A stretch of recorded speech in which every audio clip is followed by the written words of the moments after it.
ना दे दौलत ना दे शोहरत कोई सिकवा नहीं, बस भारत माँ की संतान बना दे, हो जाऊं शहीद तो बस तिरंगे में लिपटा दे। जय हिंद दोस्तों, वंदे मातरम। आप सभी का स्वागत है आपके अपने YouTube channel Taruna defence academy में। तो दोस्तों 25 जुलाई का आपका एग्ज़ाम है, रिटर्न एग्ज़ाम। मेरे को पूरी उम्मीद है आप फिजिकल की तैयारी बहुत ही अच्छे तरीके से कर रहे हैं। तो और लेकिन आपके साथ साथ हमारी पूरी टीम, सीमा मैम, अनीता मैम, अब तरुणा मैम, पूरी की पूरी टीम आपके साथ एक साथ लगी हुई है। आपके रिटर्न एग्ज़ाम के लिए मॉडल्स पेपर, टेस्ट पेपर्स, जो भी ओल्ड पेपर जितने भी हैं, जीके साइंस के क्वेश्चंस लगा रहे हैं। आपके लिए पूरी रात और दिन मेहनत कर रहे हैं कि हमारी जो फैमिली बनी है आपके साथ, हमें आपकी पूरी पूरी फिक्र और केयर है। तो उसी कड़ी में मैं आगे जुड़ते हुए मैं आपसे जुड़ा हूँ। आज 1 जुलाई से 25 तारीख को है आपका एग्ज़ाम, ठीक है। 25 तारीख को आपका एग्ज़ाम है, उससे पहले इसका मतलब हमारे हाथ में 25 दिन है।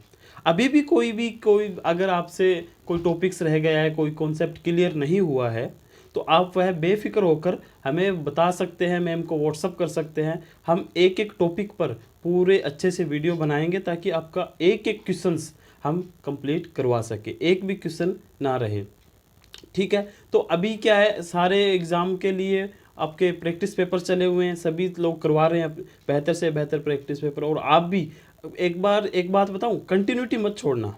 फिजिकल तैयारी कर रहे हो बहुत अच्छी बात है, लेकिन रिटर्न एग्ज़ाम के लिए कंटिन्यूटी जो है वो मत छोड़ना बिल्कुल भी। Regularity is most important, you now. तो भाई मेरो दोस्तों, अभी क्या है, 25 दिन है, 25 दिन एकदम से आग लगा देनी है। तो अभी मैं भी आपको मैथ्स के जो है मैराथन क्लासेस लाने वाला हूं। तो आप सभी से गुजारिश है कि पूरी वीडियो को शेयर करें, और जो है हम आपके लिए प्रैक्टिस पेपर मैथ्स के जितने भी कॉन्सेप्ट क्लियर है नहीं है, आपके कोई किसी भी टॉपिक्स में कोई दिक्कत है तो आप बेझिझक वो बताइए, हम आपको बेहतरीन तरीके से करवाने की कोशिश करेंगे, ठीक है। तो आप वीडियो को, मेरी एक तो ये बात बहुत अच्छी बात है, हमारी फैमिली की बात, आर्मी वाले जितने भी स्टूडेंट्स होते हैं ना, देशभक्त रियल वाकई में होते हैं। क्यों कि एक तो ये वीडियो शेयर करने वाला और ये जो सिस्टम है ना, ऑटोमेटिकली अपने साथ भाई चला देते हैं, ताकि किसी अपने कोई दोस्त है, किसी के भी, उनको अगर किसी का मदद हो सके तो बहुत अच्छी बात है। बाकी और कम्पिटिटिव एग्ज़ाम में ऐसा नहीं होता, वहाँ के अपने को कम्पिटिटिव लोग को से देखते हैं कि शायद ये अच्छी वीडियो है, कोई अच्छी चीज़ है, तो वो शेयर ना हो जाए। और ये आर्मी वालों के लिए बहुत बेस्ट है। तो इसीलिए एक बार दोबारा जय हिंद, और आप फटाफट से वीडियो को शेयर कर दीजिए। और 25 दिन पूरे आपके लिए रेगुलर क्लासेस इस टाइप की आएंगी जो आपकी मांग होगी, ठीक है, जो आपकी मांग होगी वही आएंगी। तो जैसे में कोई टॉपिक्स है, कोई भी हो, मैथ्स का टॉपिक हो, रीजनिंग का टॉपिक हो, अगर आप जीके का टॉपिक भी बोलते हो तो कोई दिक्कत नहीं है। और जिस भी टीचर से पढ़ना हो, ये भी नहीं है कोई फिक्स टीचर, अगर आपको अनीता मैम से, तरुणा मैम से, मेरे से, जिससे भी पढ़ना हो ना कि हाँ भाई ये टॉपिक्स हम आपसे पढ़ना है, शायद क्लियर हो सकता है, तो कोई दिक्कत नहीं है। हम 25 दिन आपके लिए पूरी जी जान से तैयार है। तो चलो दोस्तों, बातें बहुत ही, आज हम थोड़ा सा स्टार्टिंग कर लेते हैं मैथ के क्वेश्चन से। एकदम लो लेवल रखा है ताकि आज स्टार्टिंग है, कल हम क्या है दूसरा एक्स्ट्रा लेवल लेके आने वाले हैं, और अगर आपकी मांग के ऊपर वीडियो बनाने वाले हैं। तो चलिए स्टार्ट करते हैं। सबसे पहले क्वेश्चन नंबर हम 1 लेते हैं, ओके। क्वेश्चन नंबर 1 हम लेते हैं, और क्वेश्चन नंबर 1 देखो, सबसे शॉर्ट सा एकदम क्वेश्चन है। 2 अंक वाली सबसे छोटी अभाज्य संख्या बतानी है, ठीक है। 2 अंक वाली सबसे छोटी अभाज्य संख्या बतानी है, तो क्या होगी आपको पता है। 2 अंक अभाज्य संख्या स्टार्ट कहाँ से होती है, 2 से सबसे छोटी संख्या होती है, और 2 अंकों की पूछ रहा है, तो ये जो 11 नंबर है ये हमारा 2 अंकों वाला हो जाएगा, क्योंकि ये पूछा क्या है इसने, 2 अंकों वाली। तो 2 अंकों वाली 11 हो गई, यहाँ से second number option right answer, okay. तो चलो आगे चलो। नंबर 2, निम्न में कौन सा अंश जो है 3 बार 3 के बराबर नहीं है। मतलब इसमें जो 4 ऑप्शंस दे रखे हैं, इसमें 3 जो है वो बराबर है, चौथा जो है वो बराबर नहीं है। तो देखो 4/5 इसने दे रखा है, 9/15 इसको यार पूरा कट करना होगा ना। देखो 9/15 अगर कट करूंगा मैं,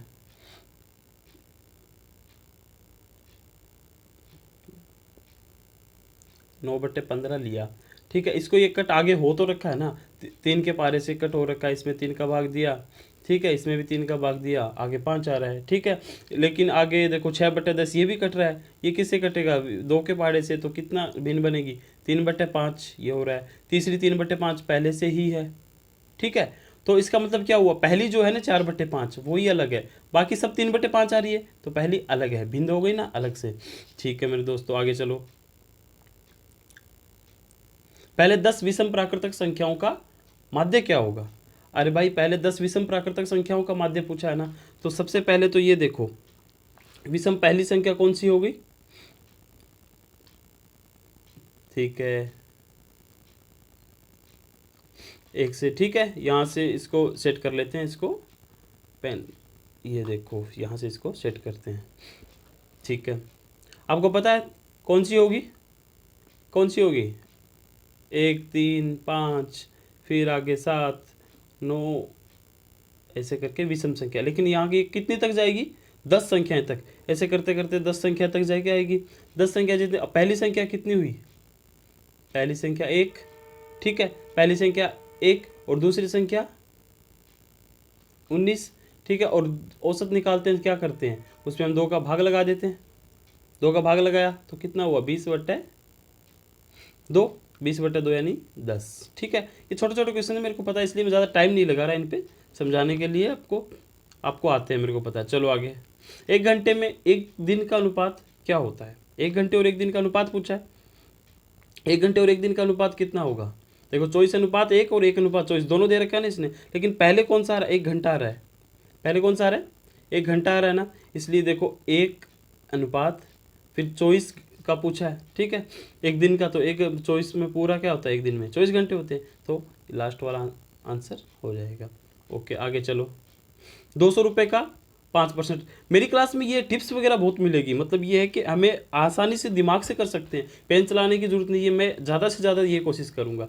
ठीक है, 200 रुपये का 5% पूछा है ना, तो भाई 200 रुपये का पहले तो फटाफट से 10% माइंड में निकाल लो, पता है हमें कितना हुआ 20, अब 20 का फिर आधा करना है, ठीक है, 5% फिर कितना हुआ 10, तो हमें पता है आंसर में क्या है, ऑप्शन नंबर 1 10। ठीक है, आगे चलो, ये देखो एक आदमी एक खिलौना 100 रुपये में खरीदता है। ठीक है, एक आदमी एक खिलौना कितने में खरीदता है, 100 रुपये में, तो 100 रुपये में खरीदता है भाई, तो अब ये देखो 100 रुपये में खरीदता है, आगे क्या बोल रहा है, ये 150 रुपये में बेच भी देता है। 100 में खरीदा 150 में, अपन को रुपये में तो मालूम हो गया कितने लगे, कितने बचे इसके 50 रुपये।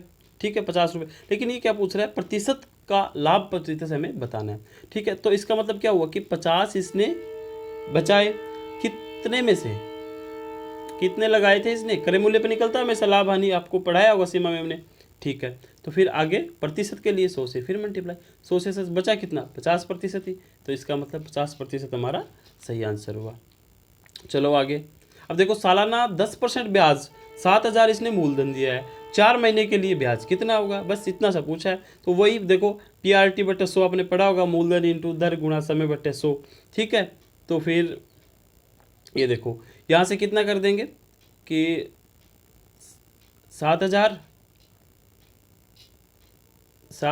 गुणा 10 गुणा 4 महीने दे रखे, लेकिन वो तो टी तो क्या होता है, समय साल में होता है ना, इसलिए 12 का भाग भी लगा दिया, 12 का भाग लगाएंगे, और अपॉन में क्या आता है 100 आता है, बटे 100 आता है। ठीक है, 2 जीरो से 2 जीरो लगा दी, फिर 4 से 1/3 लगा दिया, यहाँ कितना बचा 700, 700 बटे नीचे कितना बचा 3, तो 700/3 को सॉल्व करते हैं, कितना आएगा 233/0.33। ठीक है, आगे चलो, देखो एक आयत का क्षेत्रफल दे दिया इसने, कितना दिया है 225, और इसकी लंबाई भी दे दी, और आयत की चौड़ाई पूछ ली।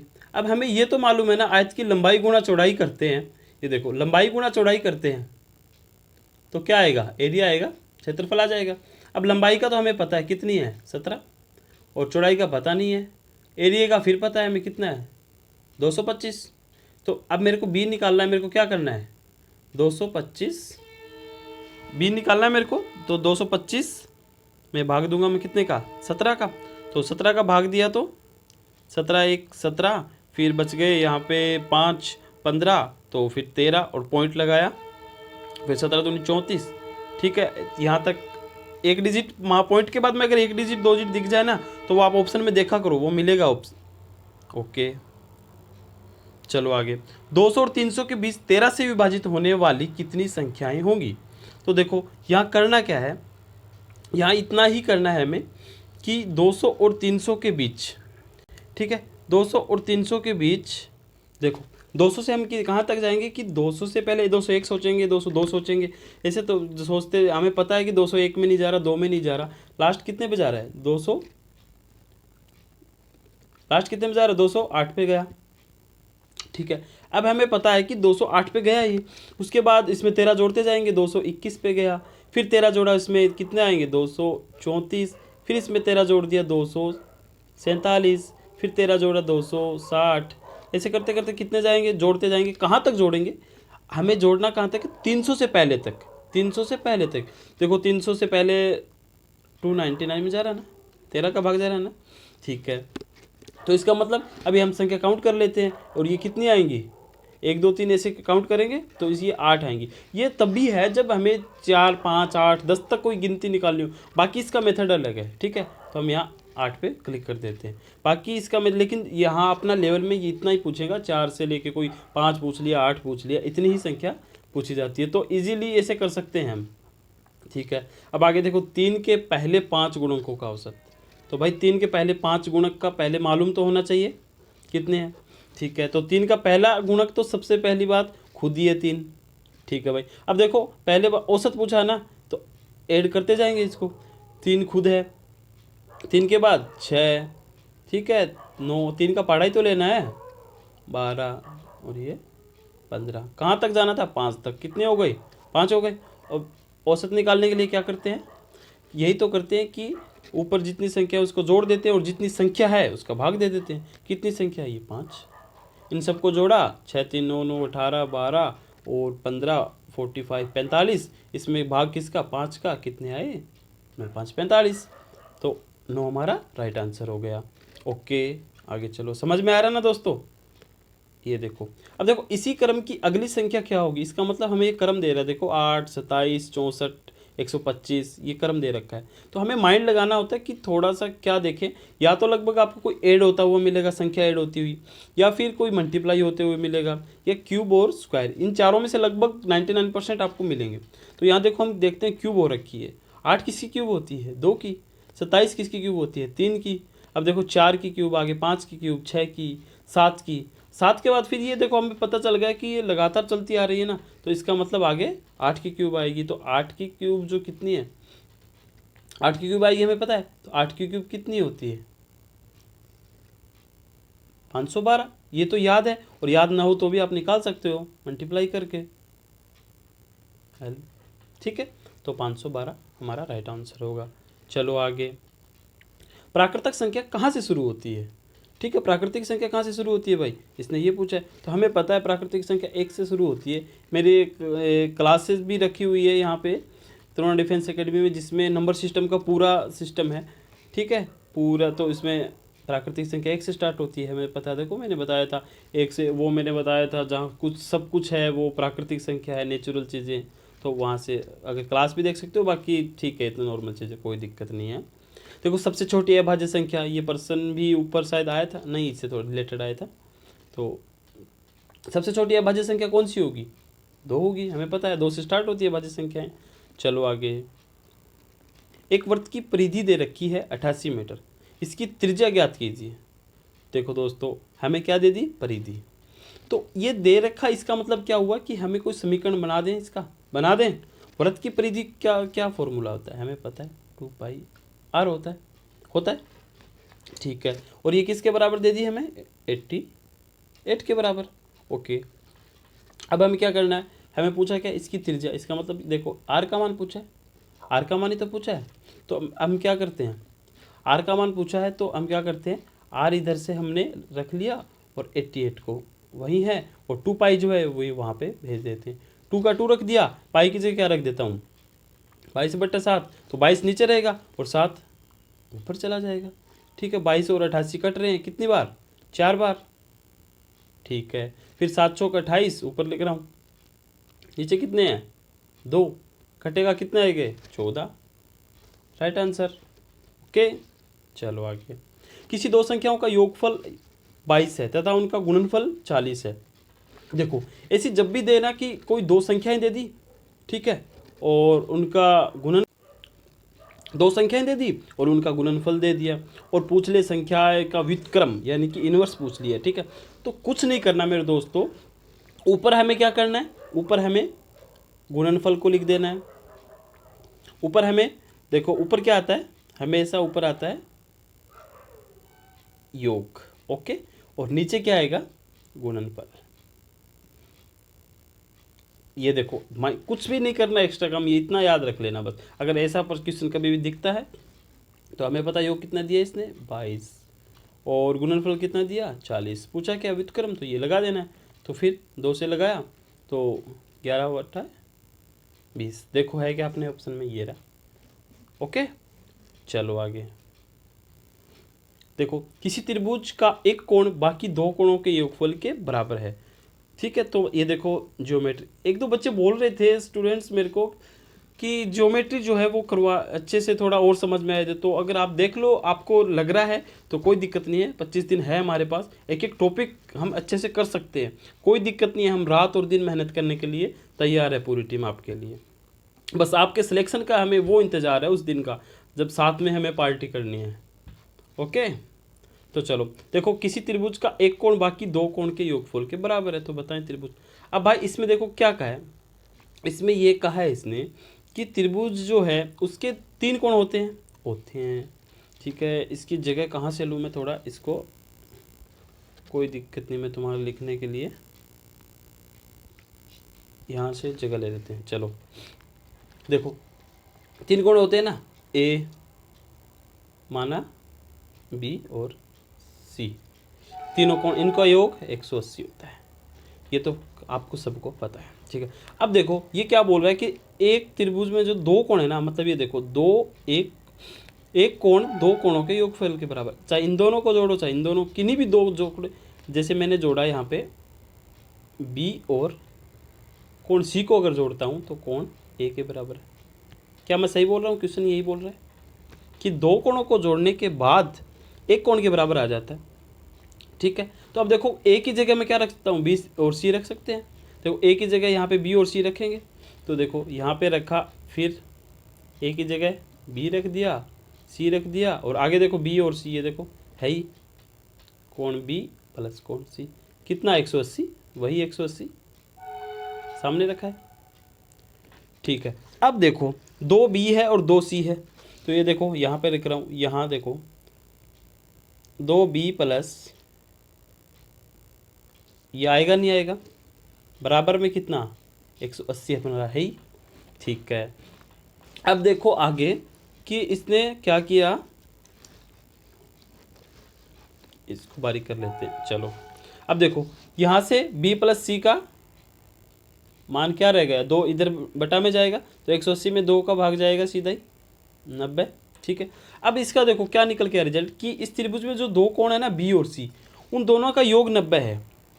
अब मेरे भाई देखो, अगर एक त्रिभुज में 2 कोण 90 आ गई, 2 कोणों का योग ही 90 आ गया, तो तीसरा कोण कौन सा बचा, एक कौन सा भी बचा उसका मान भी 90 है। और किसी त्रिभुज में एक कोण का मान भी 90 है, तो वो क्या ऐसा त्रिभुज यही बनेगा, यही बनेगा। इससे कौन सा एक कोण 90 बन गया, यही बनेगा। तो इसको कौन सा त्रिभुज बोलते हैं, इसको हम कौन सा त्रिभुज बोलेंगे, समकोण, ट्राइएंगल हमारा ये हो जाएगा। ठीक है, क्योंकि एक कोण 90 का बन गया। शायद मैं सोच रहा हूँ यार ज्योमेट्री मेरे को करवानी चाहिए ना, क्यों बहुत से दिक्कत आ रही है मेरे भाइयों को।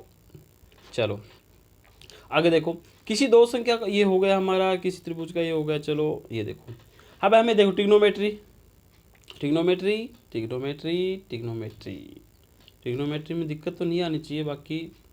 चलो अब देखो क्या बोल रहा है, sine square 45 plus cos square 45, ठीक है, अपोन में टेन स्क्वायर 60 का मान क्या होगा, क्वेश्चन पढ़ा आपने। ठीक है, देखो ट्रिग्नोमेट्री का क्वेश्चन। ठीक है, यहाँ देखो क्या दे रखा है, sine square 45 plus cos square 45। सर्वसम्मी का पढ़ी थी हमने, पढ़ी थी। ये देखो sine square A plus cos square A equal to क्या होता है, ठीक है, 1 होता है। इसमें शर्त क्या है कि ए जो देखो एंगल है ना, एंगल दोनों सेम होना चाहिए, दोनों सेम होना चाहिए, और ये स्क्वायर में ही होना चाहिए। ऐसे ही टेन कोट पे ये सर्वसम्मी का लगती है, जब अगर ट्रिग्नोमेट्री हमारी क्लास आप देख लेना है, इसमें अगर फिर भी कोई दिक्कत है तो कोई दिक्कत नहीं, हम कर लेंगे। यहाँ 1 आ गया, ठीक है, इसका मतलब अब हमें पूछा क्या है, ऊपर तो 1 आ गया भाई, नीचे क्या है 10 स्क्वायर 60, 10 स्क्वायर 60। अब देखो 10 60 का मान कितना होता है, 10 60 टेबल याद है कितना होता है, कितना होता है, √3 होता है, ठीक है। तो देखो 10 स्क्वायर का पूछा है इसने, √3 जो है ये तो होता है किसका, 10 60 का, लेकिन अब हमें इसकी स्क्वायर भी करनी पड़ेगी। तो 1/√3 की स्क्वायर कितनी होती है, 3। 1/3 कहीं ऑप्शन में था, चलो देखते हैं। 1/3 ये देखो, ये रहा 1/3 ऑप्शन में है, ठीक है, तो हम ये क्लिक कर देते हैं।